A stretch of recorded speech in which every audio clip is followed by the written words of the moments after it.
Pues yo creo que tal y como han ido las elecciones no cabe ninguna duda de que quien tiene todas las papeletas es Pedro Sánchez, por una mera cuestión numérica, aunque realmente la repetición electoral, la repetición de elecciones no es nada descartable, pero Sánchez, el eterno superviviente, va a hacer todo lo posible e incluso lo imposible para poder conseguir articular esa mayoría, así que pienso que ahora mismo el escenario que tiene más papeletas es que Pedro Sánchez sea quien se siente la mócula.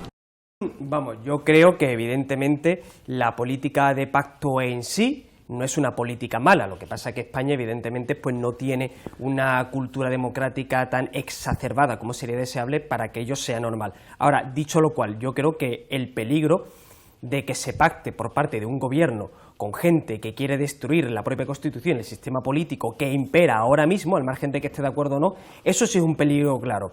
Evidentemente también lo es que un partido como Vox lastra al PP a la hora de poder llegar a acuerdos determinados, sobre todo con formaciones de carácter periférico, como el PNV, como Esquerra Republicana o incluso como Junts pel Sí. Pero también hay que tener en cuenta aquí una cosa.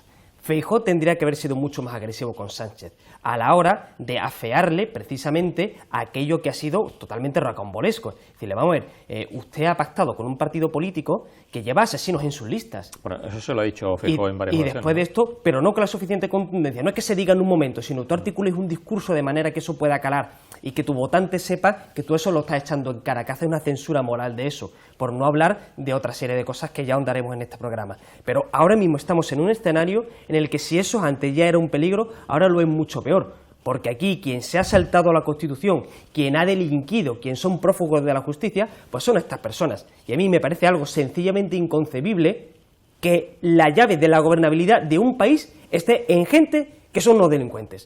No, pero una cosa es que tú tengas a una persona, y evidentemente no seré yo quien defienda una formación como Vox, eso lo digo claro, en un primer momento, para que se entienda lo que voy a decir a continuación.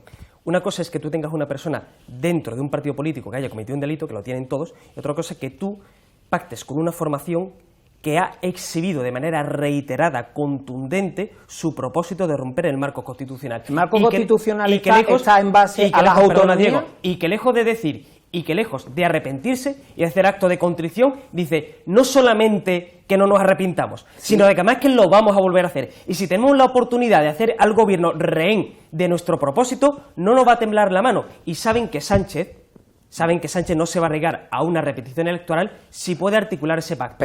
Y se lo van a acabar sacando, como le han sacado la reducción de las condenas, como le ha sacado una reforma del Código Penal, a la carta literalmente. O sea, vamos a pelear contra la corrupción eliminando esos delitos del Código Penal. Como también dijo que no iba a amnistiar ni que iba a indultar a los golpistas, y lo ha hecho. O sea, si tú lo vas a hacer, dilo desde un primer momento, y pon negro sobre blanco.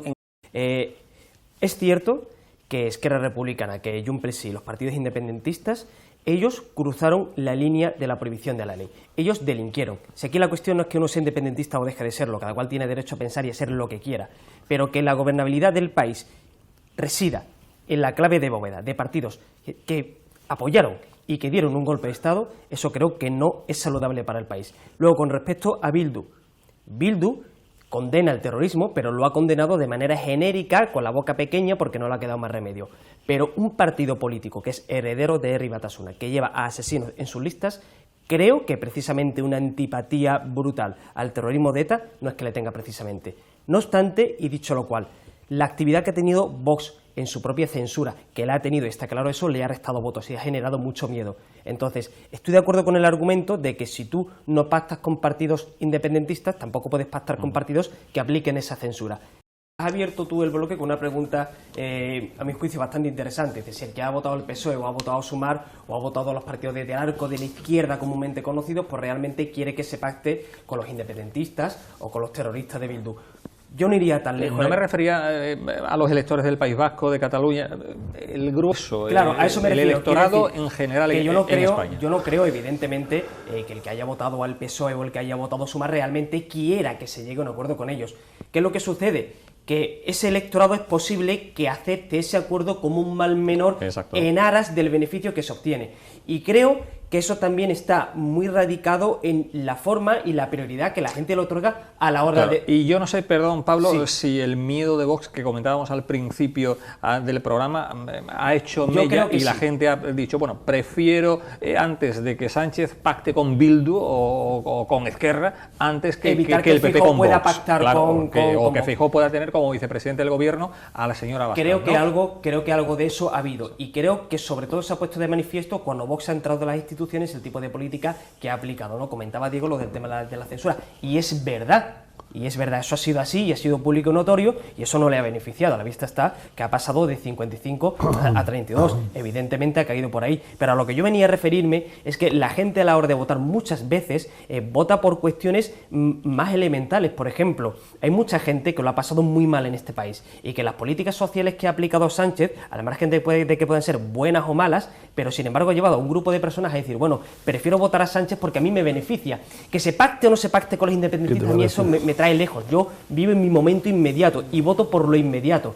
De la misma forma que, por ejemplo, un autónomo igual vota al PP y no vota a Pedro Sánchez, pero no por el tema del independentismo, sino por el tema de si le pasan o no le pasan una cuota más alta. O un trabajador, si le suben el salario mínimo, pues con que le suban el salario mínimo se va a conformar. No es eso malo, es lógico, porque su situación no es tan buena como para permitirle preocuparse por otras cosas. Y no se nos olvide de que todavía los efectos de la crisis financiera siguen todavía coleando, y hay mucha gente en este país que lo ha pasado mal, que ha votado a Pedro Sánchez por eso. Por eso yo no creo que su electorado diga, vota a Pedro Sánchez para que pacte con ETA, no, pero que si lo hace en un momento dado, digo, prefiero que Pedro Sánchez me otorgue a mí este beneficio y acepto pagar ese precio. Creo que ahí está la cuestión. Hemos concentrado el voto, aparentemente, que eso es un rasgo que pienso que se olvida en los dos grandes partidos. Quiero decir, sí, hemos vuelto al bipartidismo, claro, totalmente. Es decir, aunque ahora mismo estamos en una situación de difícil gobernabilidad, pero hay un dato que creo que es incontestable. Los dos grandes partidos gozan de una inmejorable salud. De hecho, la nueva política ha quedado en un lugar residual importante. Sí, y ahora el PSOE, después de este domingo, el PSOE sale reforzado, Pablo. Yo diría que sí. Porque ha subido, evidentemente ha subido 2 escaños, y creo que ni ellos mismos se lo esperaban. Pedro Sánchez intocable, ¿no? Bueno, algunos ya cantaban que no tendría que dejar de ser general, pero no ha subido el PSOE. Creo que va a reforzar su propio liderazgo dentro de las entrañas de su partido. Con el tema del fenómeno de Pedro Sánchez, creo que hay que apuntar una cosa importante respecto a la estructura del partido. El PSOE sabe, hasta el último tonto del PSOE sabe, que si se pacta, es una forma de hablar. Sí. Quiere decir que incluso hasta el menos dotado de la estructura del partido sabe que necesita de Pedro Sánchez, porque quien llega a acuerdos no es la estructura del partido, es ese hombre solo y su grupo. Con lo cual, el PSOE sabe que para gobernar tiene que acordar. Y la única persona que puede llegar a ese tipo de acuerdos es Pedro Sánchez. Con lo cual, creo que eso configura un liderazgo mucho más fuerte, porque la estructura del partido se ve desplazada en pos de la figura del hombre, el único hombre que puede gobernar por el partido. Bueno, pues creo que lo que va a pasar a partir de ahora es que el PSOE va a hacer todo lo posible por agotar los plazos. Va a agotar los plazos todo lo que pueda. Y al final, pues llegará a un acuerdo con el resto de partidos posibles.